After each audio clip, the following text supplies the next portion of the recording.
Imagine waking up one morning and discovering that the internet has completely disappeared. No Wi-Fi, no mobile data, no websites, social media, online banking, cloud storage, or messaging apps. Every device still works, but nothing can connect. At first, most people would think it was a temporary outage. They would restart routers, switch phones on and off, and wait for service to return. But after several hours, governments and technology companies would confirm the truth. The entire global internet is gone, and it may not return for 30 days. The first major shock would be communication. Billions of messages would stop instantly. Families living in different countries could no longer contact one another through video calls or social media. Businesses would lose access to email, online meetings, customer databases, and cloud-based files. People would return to phone calls and radio, but those systems would quickly become overloaded. The financial system would also begin struggling. Online banking apps would stop working. Many card payments would fail because stores could not connect to payment networks.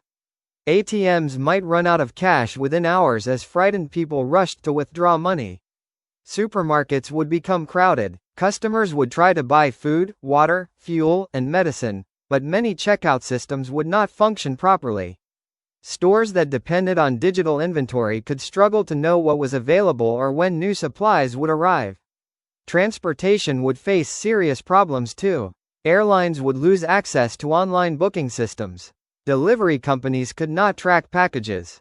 Ride-sharing apps would vanish. Navigation services would stop updating, forcing drivers to rely on road signs and paper maps. The world would not immediately collapse. Power plants, hospitals, and emergency services often have backup systems. But modern society depends on the internet in ways most people rarely notice. Factories receive orders digitally. Ships are tracked online. Warehouses use connected systems. Governments exchange information through secure networks. Even simple tasks like checking a work schedule or confirming a medical appointment could become difficult. Social media would disappear overnight. At first, some people might feel relieved. There would be no endless notifications, online arguments, or pressure to appear perfect. But others would feel completely isolated. Influencers would lose their audiences.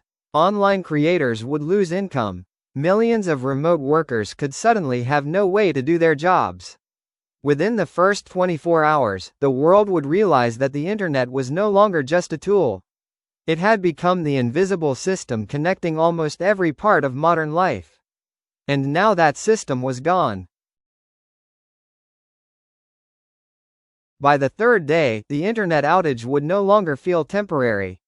Banks would open physical branches, but enormous lines would form outside. Many people would be unable to prove recent payments, access digital records, or transfer money. Businesses that depended on online transactions could stop accepting cards and demand cash instead. Cash would quickly become difficult to find. Supermarkets would begin limiting purchases. Without connected inventory systems, stores might not know which warehouses still had food or when deliveries would arrive. Some shelves would empty, not because the world had run out of supplies, but because the systems used to move them had failed. Hospitals would face serious pressure. Doctors could still treat patients, but online medical records, laboratory results, and pharmacy databases might become unavailable. Staff would return to paper forms, phone calls, and local backups. Emergency rooms would become slower, especially when patients arrived without accessible medical histories. Travel would also become chaotic. Flights might be delayed or canceled as airlines struggled with reservations, passenger records, and international coordination. Ports would process cargo more slowly. Truck drivers would rely on printed routes and radio instructions instead of live navigation. Millions of workers would suddenly have nothing to do. Remote employees could not connect to company systems. Online stores would disappear. Freelancers, content creators, software companies, and digital advertisers would lose income almost immediately. Governments would try to control panic through television, radio, and printed announcements. Public buildings might become information centers where citizens could receive updates, register requests, and contact relatives. But rumors would spread faster than facts. Without reliable online sources, false stories could move through communities by phone, radio, and word of mouth. People might hear that the outage was caused by war, a cyber attack, or a government experiment. Fear could create more damage than the outage itself. At the same time, something unexpected would begin happening. People would spend more time outside. Neighbors who had barely spoken before might start sharing food, news, batteries, and transportation. Children would play in parks instead of watching videos. Families would eat together without phones on the table. For some, the silence would feel peaceful. For others, it would feel unbearable. The internet had connected people across the world, but it had also become a distraction from the people standing nearby. Now, with every screen disconnected, humanity would be forced to face both the weakness of modern systems and the emptiness left behind when constant digital noise suddenly stopped. By the second week, society would begin adapting. Governments would create temporary communication networks using radio, television, satellites, and local emergency systems. Schools might reopen with printed materials, while companies returned to paper records, landline phones, and face-to-face meetings. Some businesses would survive. Local shops, farms, repair services, and traditional markets could become more important because they did not depend entirely on global platforms. Communities might create physical message boards where people posted job offers, missing person notices, and local announcements. But the economic damage would grow. International trade would slow because ports, warehouses, customs offices, and shipping companies depended on connected databases. Factories could run out of parts. Online businesses would remain closed, and millions of workers might lose their income. Governments could begin rationing fuel, medicine, and essential food in heavily affected areas. Crime would also change. Online scams and cybercrime would disappear temporarily, but theft, fraud, and black market trading could increase. Cash, fuel, batteries, medicine, and printed information would become extremely valuable. At the same time, many people would begin changing emotionally. The first days without social media might feel uncomfortable, but after 2 weeks, some people could feel calmer. They would stop comparing their lives with strangers, checking notifications every few minutes, or reacting to endless online arguments. Attention spans might slowly improve. People could return to books, hobbies, outdoor activities, and longer conversations. Local friendships might become stronger because nearby people were now the only immediate network available. But isolation would remain painful for others. People separated from family across oceans might receive no news for weeks. Long-distance relationships could struggle.